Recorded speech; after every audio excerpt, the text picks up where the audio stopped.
পৰস্তি হৰণ কৰি কিয় দেৱ সমাজলৈ কলংক আনিছা পুৰন্দৰ?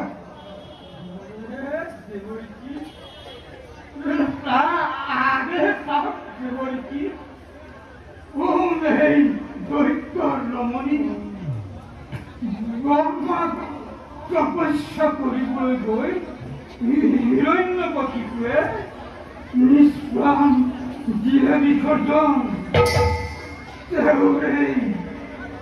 তেওঁৰে ধ্বজা বয়সুপতি গৰ্ভৱতী অহতৌমি সম্ভৱা।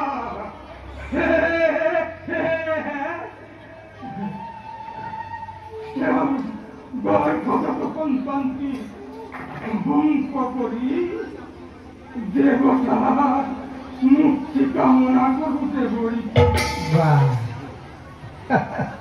চমৎকাৰ উদ্দেশ্য তোমাৰ পুৰন্দৰ, চমৎকাৰ উদ্দেশ্য তোমাৰ। পিছে এটি কথা কোৱাচোন, এনেদৰে পৰস্তিৰ ধৰণৰ কাৰ্য কোনেনো দিছে তোমাক সমাজ চাই?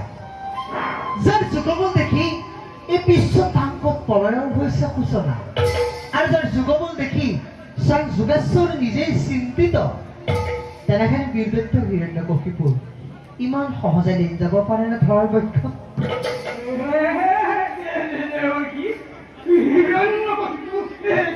অবিলম্বে পামাতাৰ প্ৰত্যক্ষ প্ৰমাণ।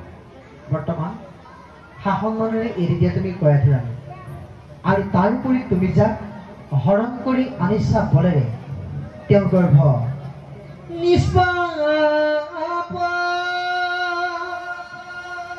শিশু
ৰাণীক তুমি এৰি দিয়া।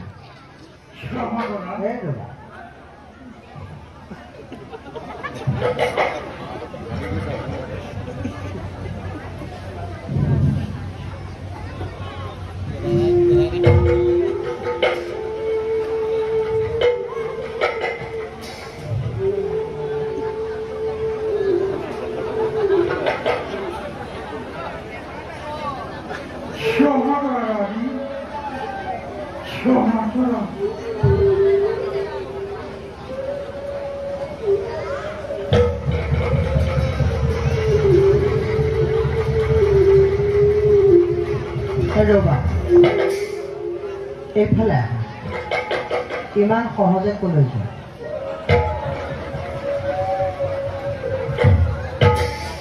ৰাণী এওঁ বোলে দেৱৰ চিহ্ন।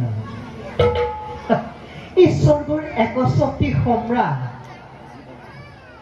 তাতে আকৌ বোলে শুনিছো পৰস্তি হৰণকাৰী দেৱৰা চিন্দহে বোলে অহে পুৰন্দ এইফালে পৰস্তি হৰণ বাতে কমৰা গণ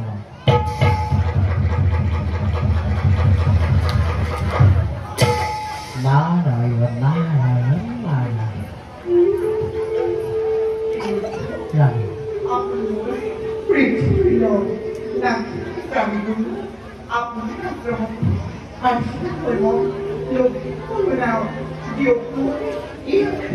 গোবিন্দ প্ৰভু নাৰায়ণ নাৰায়ণ শ্ৰবণ কীৰ্তন স্মৰণ বিস্মৰণ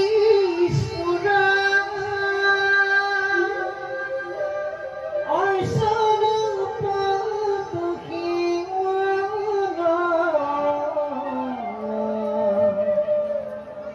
শ্ৰবণ কীৰ্তন স্মৰণ বিস্মৰণ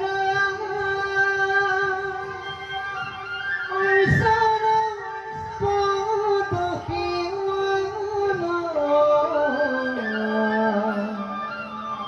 দাইস